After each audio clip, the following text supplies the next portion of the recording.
PTI के intra party इंतखाबात कहाँ हुए, होटल में या क्रिकेट ग्राउंड में? तहरीक इंसाफ को बल्ले का निशान वापस दिए जाने के खिलाफ इलेक्शन कमीशन की अपील पर समात में चीफ जस्टिस का सवाल। तहरीक इंसाफ के वकील ने जवाब दिया कि इलेक्शन पेशावर के गांव गालोगड़ी में हुए। जस्टिस मुसरत हिलाली ने पूछा, इस छोटे से गांव में इंट्रा पार्टी इंतखाबात क्यों हुए? चीफ जस्टिस ने कहा, कोई नोटिफिकेशन है कि किस जगह इंट्रा पार्टी इलेक्शन हुए? वर्कर्स को बताया गया या नहीं? सवाल तो उठेगा कि मेंबरान को कैसे पता चला कहां जाकर वोट डालना है। इस पर तहरीक इंसाफ के न्याजुल्लाह न्याजी ने कहा, वोटिंग हुई थी, वीडियोस चलाकर देख लें। चीफ जस्टिस ने न्याजुल्लाह न्याजी को टोक दिया, रिमार्क्स दिए कि आप आज वकील नहीं फरीक हैं। आपको कोई तमीज़ है कि सीनियर वकला की मौजूदगी में इजाज़त लेकर बात करते हैं? आपकी पार्टी के वकील मौजूद हैं, आप बैठ जाएं। दौरान समात इलेक्शन कमीशन के वकील ने बताया कि तहरीक इंसाफ को इलेक्शन करवाने के लिए इस साल का वक्त दिया। चीफ जस्टिस ने कहा, इलेक्शन कमीशन बहुत सख्ती था जब इस पार्टी की हुकूमत थी, इलेक्शन करवाने के लिए 2 साल दिए। वकील बोले, नहीं, उस वक्त भी इलेक्शन कमीशन ने पीटीआई को नोटिस किया था।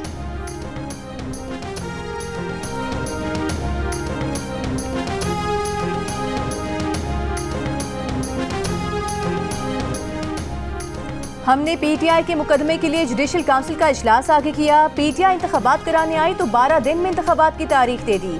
आप इलेक्शन कमीशन के खिलाफ तौहीन अदालत की दरखास्त लाए तो फौरी इलेक्शन कमीशन से जवाब मांग लिया। आप लाहौर हाई कोर्ट गए, वहाँ लाजब बेंच बना दिया।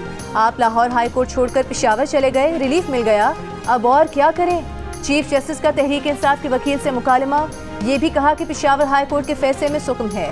हाई कोर्ट ने सिर्फ इतना कहा कि तहरीक इंसाफ को बल्ले का निशान दिया जाए, ऐसी डिक्लेरेशन नहीं दी कि इंट्रा पार्टी इलेक्शन दुरुस्त थे। बैरिस्टर गौहर ने कहा कि हम वहाँ फोरम शॉपिंग के लिए नहीं गए थे। इस पर चीफ जस्टिस ने कहा कि उन्होंने फोरम शॉपिंग का लफ्ज़ इस्तेमाल नहीं किया। ये लफ्ज़ इस्तेमाल होता है जब एक जगह से रिलीफ ना मिला तो दूसरी जगह भागो, इस तरह तो सिस्टम खराब हो जाएगा।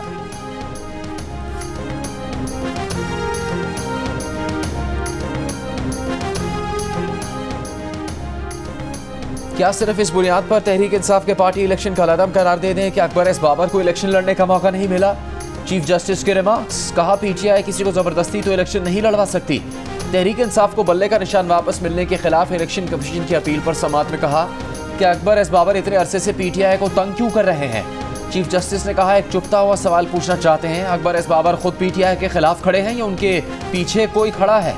दौरान समात चीफ जस्टिस ने ये रिमार्क्स भी दिए कि इंट्रा पार्टी इंतखाबात इलेक्शन कमीशन के मेंबरान को चैलेंज करने चाहिए थे, इलेक्शन कमीशन को नहीं। तहरीक इंसाफ को इलेक्शन में बल्ले का निशान मिलेगा या नहीं, हतमी फैसला आज भी ना हो सका। सुप्रीम कोर्ट में समात कल भी होगी। आज समात के इख्तिताम पर चीफ जस्टिस ने कहा, हमारा वीकेंड बर्बाद करने का शुक्रिया।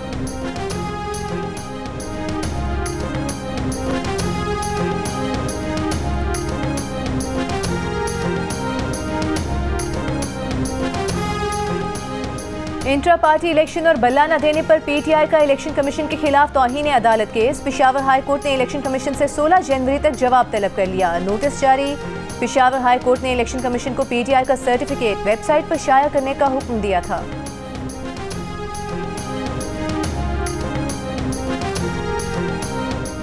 चेयरमैन पीटीआई बैरिस्टर गौहर का कहना है कि उम्मीद है इंसाफ का तराजू बराबर होगा, सुप्रीम कोर्ट बल्ले का निशान बहाल करेगी, जमहूरियत डिरेल नहीं होने देगी। इलेक्शन कमीशन के पास 2 चश्मे हैं, पीटीआई को अलग देखा गया, कभी किसी पार्टी का इंतखाबी निशान इंट्रा पार्टी इलेक्शन की बिना पर नहीं लिया गया। शफाफ इंतखाबात के लिए बल्ले का निशान दिया जाना चाहिए। 850 में से 835 नशिस्तों पर उम्मीदवारों को टिकट जारी कर दिए। एक सवाल पर बैरिस्टर गौहर बोले, जस्टिस एजाजुल हसन काबिल जज थे, उनके इस तरह जाने से अफसोस हुआ।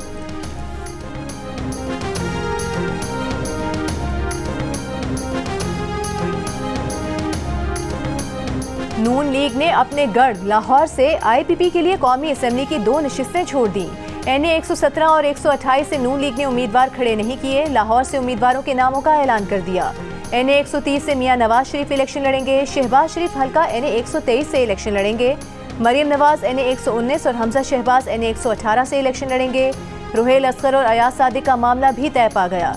एनए 120 से अयाज सादिक, 121 से शेख रुहेल असगर और 122 से ख्वाजा साद रफीक को टिकट जारी। एनए 124 से राना मुबशर, 125 से अफजल खोखर और 126 से सैफुल मुल्क खोखर नून लीग के उम्मीदवार होंगे। एनए 127 से बिलावल भुट्टो जरदारी के मुकाबले में अताउल्ला तारर मैदान में होंगे। शहबाज शरीफ, मरियम नवाज और हमजा शहबाज को लाहौर की मुख्तलिफ सूबाई नशिस्तों पर भी टिकट जारी। मरियम नवाज 159, हमजा 147 और शहबाज शरीफ पीपी 164 से नून लीग के उम्मीदवार होंगे। शहबाज शरीफ कसूर से कौमी असम्बली के हल्के एनए 132 से भी मैदान में उतरेंगे। PP 175 पर मलिक रशीद अहमद खान और PP 179 से मलिक मोहम्मद अहमद खान को टिकट जारी।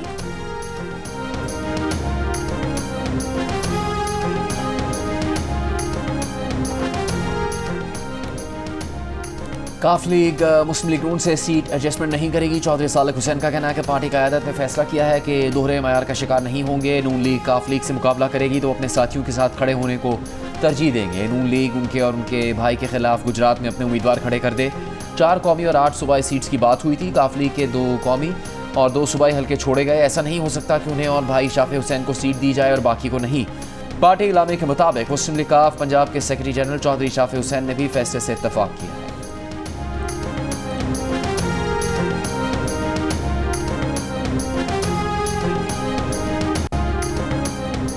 कराची के हल्के NA 242 से मुस्लिम लीग नून के सदर शहबाज शरीफ दस्तबरदार MQM पाकिस्तान के मुस्तफा कमाल के खिलाफ इलेक्शन नहीं लड़ेंगे। शहबाज शरीफ ने कागजात नामजदगी वापस ले लिए। मुस्लिम लीग नून के रहनुमा राना मशहूद का कहना है कि NA 242 से अब ख्वाजा शुएब नून लीग के उम्मीदवार होंगे। इसी हल्के से MQM पाकिस्तान के मुस्तफा कमाल और पीपल्स पार्टी के अब्दुल कादिर पटेल ने रिटर्निंग अफसर के पास पार्टी टिकट जमा करवा दिए। इससे कबल ये खबर सामने आई थी कि MQM पाकिस्तान ने NA 242 की निशिस्त से दस्तबरदार होने के लिए 2 सूबाई निशिस्तों पर अपने उम्मीदवार लाने की शर्त रखी है।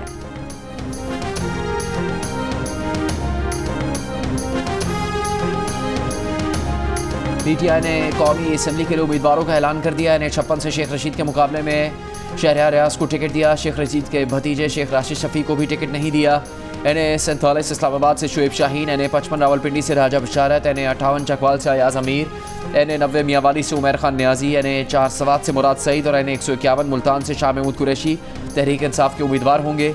PTI का लाहौर से कौमी असम्बली के उम्मीदवारों का ऐलान। NA 118 से आलिया हमजा, NA 122 से लतीफ़ खोसा, NA 128 से सलमान अकरम राजा और NA 130 से यास्मीन राशिद को टिकट दिया गया। NA 175 मुजफ्फरगढ़ से जमशेद दस्ती, NA 158 DG खान से जरताज गुल और NA 19 सवाबी से असद कैसर को टिकट दिया गया। NA 10 बोनेर से बैरिस्टर गौहर अली खान और NA 18 हरीपुर से उमर अयूब खान को टिकट जारी। PTI का आम इंतखाबात के लिए प्लान B सामने आ गया। बल्ले का इंतखाबी निशान ना मिला तो PTI दूसरी जमात के नाम और निशान पर इलेक्शन लड़ेगी। PTI ने अपने उम्मीदवारों को 2 टिकट जारी किए हैं। एक टिकट PTI का और दूसरा ब्लैंक टिकट जारी किया गया है।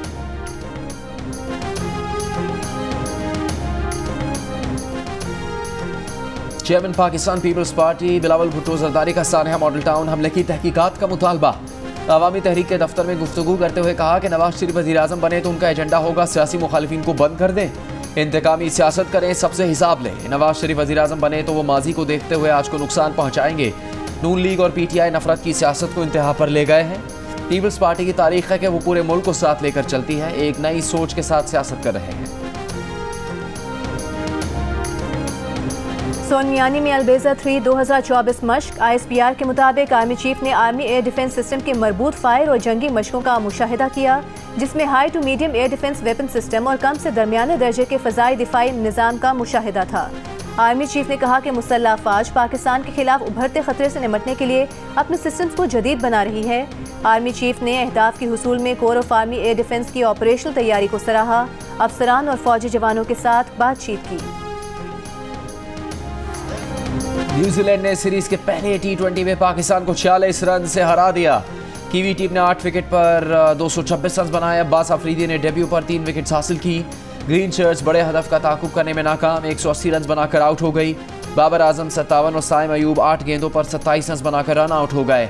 न्यूजीलैंड ने 5 मैचेस की सीरीज में 1-0 की बढ़तरी हासिल कर। न्यूजीलैंड के बैटर्स की ऑकलैंड में मारधार, 11 छक्के 21 चौके लगाए, 20 ओवर्स में 226 रन बना दिए। कप्तान केन विलियमसन और डेरिल मिचेल ने निस्फ सेंचुरी स्कोर की। शाहीन आफरीदी के करियर में पहली बार उन्हें 1 ओवर में 24 रन पड़े। पाकिस्तान के नौजवान ओपनर साइम अयूब का ऑकलैंड में जारिहाना आगाज, 8 गेंदों पर 27 रन बनाए। अपने मखसूस अंदाज में फाइन लेग पर लंबा छक्का जड़ दिया। इनिंग्स में 3 छक्के और 2 चौके लगाए, बदकिस्मती से रन आउट हो गए।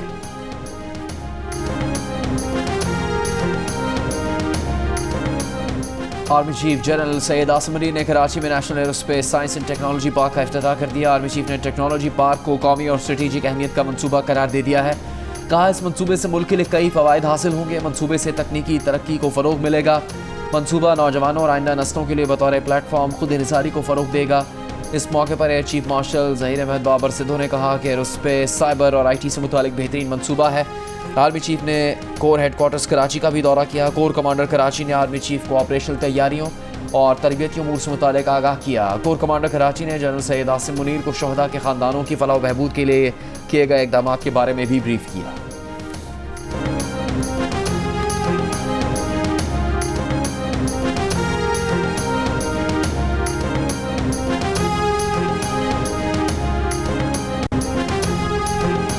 नवाज शरीफ पंजाब में मकबूलियत में सबसे आगे। गैलप पाकिस्तान के सर्वे में 60% ने नवाज शरीफ को पसंदीदा रहनुमा कहा। बानी PTI 53% के साथ दूसरे नंबर पर नजर आए। कौमी सतह पर बानी PTI की मकबूलियत में 3% कमी के साथ 57% हो गई, मगर अब भी पसंदीदगी में सरे फहरिस्त। अलबत्ता नवाज शरीफ की मकबूलियत में कौमी सतह पर 16% का वाज़े इजाफा हुआ। 52% पाकिस्तानियों ने पसंदीदा कहा। बिलावल भुट्टो जरदारी 35% के साथ कौमी सतह पर तीसरे मकबूल रहनुमा रहे, मगर पसंदीदगी में 1% कमी आई। पंजाब में सिराजुल हक 36% के साथ तीसरे मकबूल रहनुमा बनकर उभरे। बिलावल भुट्टो जरदारी 34%, साद रिजवी 31%, मौलाना फजल रहमान 27%, जबकि जहांगीर तरीन पंजाब में 21% शहरियों की पसंद नजर आए।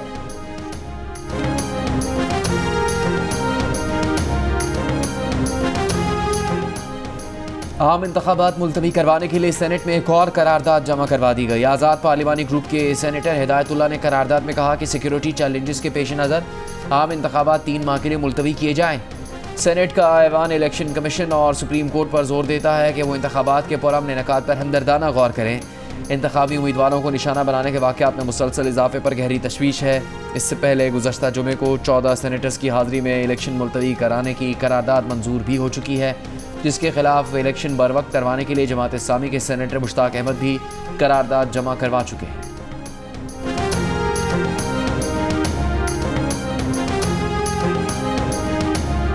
सुप्रीम कोर्ट के मुस्ताफे जज जस्टिस मज़ाहिर नकवी के खिलाफ सुप्रीम जुडिशल काउंसिल की कार्रवाई जस्टिस एजाजुल एहसन और जस्टिस मुनीब अख्तर के फैसले की वजह से 15 फरवरी तक मुलतवी।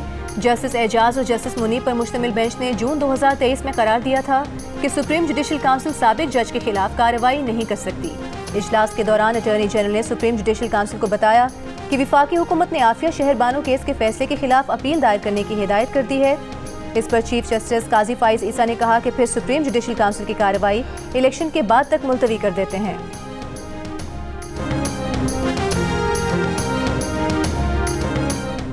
जस्टिस एजाजुल एहसन के इस्तीफे के बाद जजेस कमेटी की तश्कील तब्दील हो गई। 3 रुकनी जजेस कमेटी में जस्टिस मंसूर अली शाह शामिल हो गए। Justice Mansoor Ali Shah supreme judicial council का भी हिस्सा बन गए। इससे पहले सदर आरिफ अलवी ने सुप्रीम कोर्ट के जज जस्टिस एजाजुल एहसन का इस्तीफा मंजूर कर लिया। 2 पार्टियों के इंट्रा पार्टी इंतखाबात कबूल, 13 के मुस्तरद। इलेक्शन कमीशन ने 13 सियासी जमातों को डी लिस्ट कर दिया। इलेक्शन कमीशन ने जमीयत उलमाए पाकिस्तान के इंट्रा पार्टी इंतखाबात की तफसीलात कबूल कर ली। इंतखाबी निशान जारी कर दिया गया। इलेक्शन कमीशन के फैसले के मुताबिक डी लिस्ट की गई सियासी जमातों का रवैया गैर संजीदा था।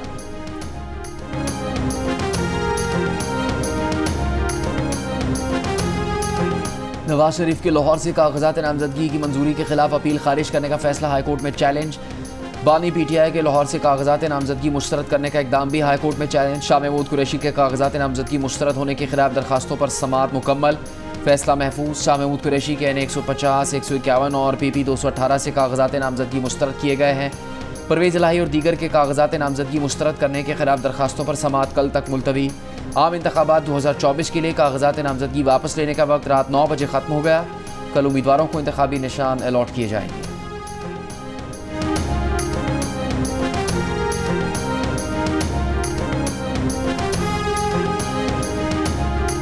पहले हमने पूरे रूल्स एंड रेगुलेशन सीखे, रूट पे कैसे चलना है, कौन सी लाइन पे हमें लेके जाना है।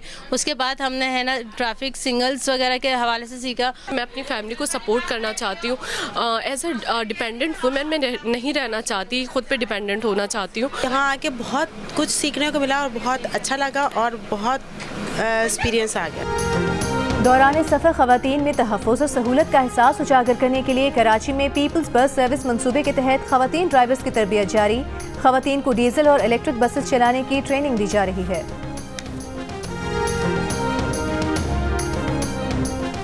अडयाला जेल में बानी पीटीआई और बुशरा बीबी के खिलाफ तोशाखाना रेफरेंस की समाअत। पीटीआई के वकील लतीफ़ खोसा के पेश ना होने की वजह से नहीं हो सकी। नैब गवाहान के बयानात भी कलमबंद ना हो सके। समाअत कल तक मुलतवी।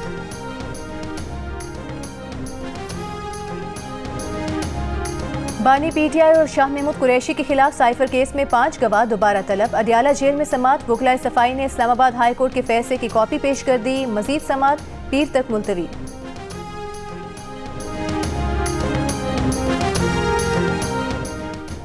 मौलाना फजलुर रहमान की दौरा अफगानिस्तान में नायब वजीर आज़म मुल्ला अब्दुल गनी बरादर और अफगान वजीर दाखिला सिराजुद्दीन हक्कानी और दीगर से मुलाकातें।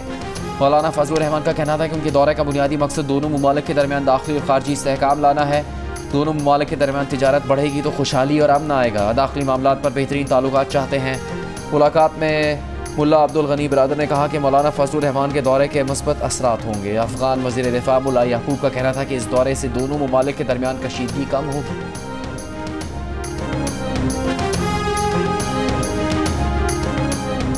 निगरान वज़ीर इत्तलात बलोचिस्तान जान अचकज़ई की शोहदाए बलोचिस्तान फोरम के धरने में बैठे लवाहिकीन से मुलाकात।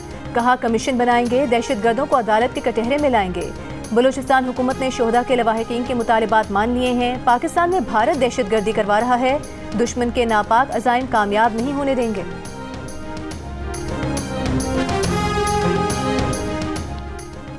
अमीर जमात इस्लामी सिराजुल हक ने कहा कि आजमाई हुई जमातों को 100 साल भी मिल जाए तो पाकिस्तान के हालात बेहतर होने के बजाय मजीद बदतर होंगे। सवाबी में इंतखाबी जलसे से खिताब में कहा कि वोट के जरिए करप्ट अफराद का रास्ता रोके।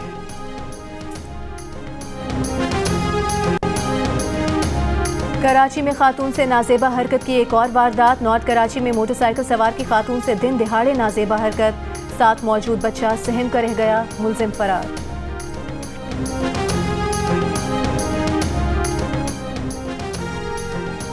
10 साल सीडीए दफ्तर के चक्कर काटने वाले शहरी को प्लॉट का कब्जा नहीं मिला। अदालती अहकाम के बावजूद दादरसी न हुई। इस्लामाबाद हाई कोर्ट ने चेयरमैन सीडीए अनवारुल हक को तौहीन अदालत का शो कॉज नोटिस जारी कर दिया। डायरेक्टर स्टेट ताबिंदा सादिक और मेंबर स्टेट तारिक सलाम को भी नोटिस 25 जनवरी को ज़ाती हैसियत में तलब कर लिया गया।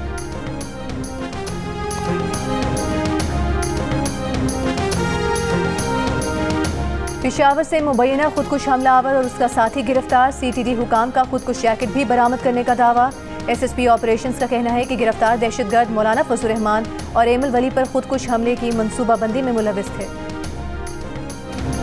इसराइल हमास जंग खित्ते में फैल गई। अमरीका और बरतानिया के यमन पर फ़ज़ा और समंदर से हमले, लड़ाका तैयारों, बहरी जहाज़ और आबदोज से दारुल हुकूमत सना, हुदैदा और दीगर शहरों पर बमबारी। अमरीकी वज़ीर दिफा का कहना है कि हमलों में बहरीन, ऑस्ट्रेलिया, कैनेडा और नीदरलैंड्स की मदद हासिल है।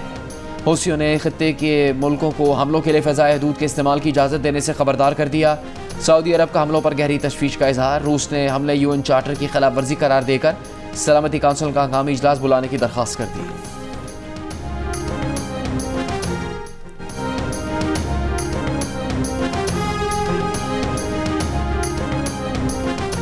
गजा के इलाके रफा में रिहायशी इमारत पर इसराइली हमले में बच्चों समेत 9 फ़लस्तीनी शहीद।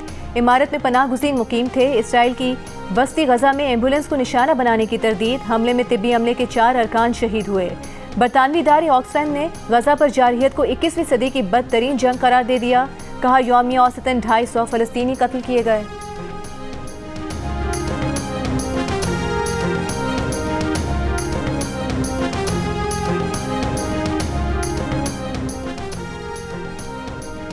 आलमी अदालत इंसाफ में इसराइल के खिलाफ फ़लस्तीनियों की नस्लकुशी के मुकदमे की दूसरे दिन भी समाअत। अपने दिफा में इसराइल के दलाइल गजा में फ़लस्तीनियों की हलाकतों का जिम्मेदार हमास को करार दे दिया। कहा इसराइल ने अपना हक दिफा इस्तेमाल किया। हमास अस्पतालों और दीगर शहरी मकामात को इस्तेमाल कर रहा है। फ़लस्तीनियों के खिलाफ कार्रवाइयाँ आलमी कानून के मुताबिक हैं। नस्लकुशी नहीं की जा रही। जनूबी अफ्रीका मुकम्मल कहानी नहीं सुना रहा। इसराइल हमास के साथ कोई समझौता नहीं करेगा। इसराइल ने जनूबी अफ्रीका की दरख्वास्त रद्द करने के मुतालबे के साथ आलमी अदालत इंसाफ के दायरे इख्तियार पर भी सवाल उठा दिए। आलमी अदालत इंसाफ के बाहर फ़लस्तीन पर इसराइली मज़ालिम के खिलाफ एहतजाज। मज़लूम फ़लस्तीनियों से इज़हार यकजहती। फ़लस्तीन की आज़ादी के हक़ में नारे। ट्रंप ने कमरे अदालत को इंतखाबी दंगल में तब्दील कर दिया। जज ने प्रोसिक्यूटर से झगड़ने से रोका तो ट्रंप ने जज को भी डांट पिला दी। साबिक सदर ने जज को कहा कि तुम्हारा भी अपना एक एजेंडा है, तुम 1 मिनट से ज्यादा सुन नहीं सकते। जज ने ट्रंप के वकील से कहा कि अपने मौकिल को काबू में रखो। पेशी के बाद प्रेस कॉन्फ्रेंस में ट्रंप ने दावा किया कि वो बेगुनाह हैं, किसी को धोखा नहीं दिया। ट्रंप को धोखाधड़ी के मुकदमे में $370 मिलियन जुर्माने का सामना है। 31 जनवरी तक हतमी फैसले का इम्कान। कराची में फूलों के 3 रोज़ा मैरी गोल्ड फेस्टिवल का फेयर हॉल में आगाज इतवार तक जारी रहेगा। शहरियों का दाखिला मुफ्त होगा। मेयर कराची मुर्तज़ा वहाब ने फेस्टिवल का इफ्तिताह किया। कहा, ख्वाहिश है पूरे कराची को सरसब्ज़ो शादाब बनाएं।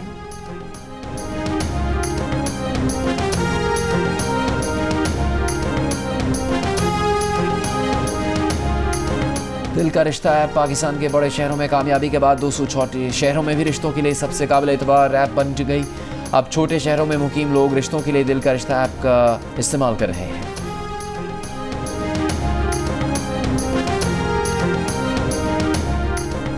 कराची में फिल्म फेस्टिवल के पहले रोज सर्कस, कार्डियक अरेस्ट और बरज़ख समेत 9 शॉर्ट फिल्म्स की स्क्रीनिंग हुई। नौजवान फनकारों ने अपने तजुर्बात शेयर किए और फिल्म फेस्टिवल को ताज़ा हवा का झोंका करार दिया। 3 रोज़ा फिल्मी मेले में 18 शॉर्ट फिल्म्स की स्क्रीनिंग होगी।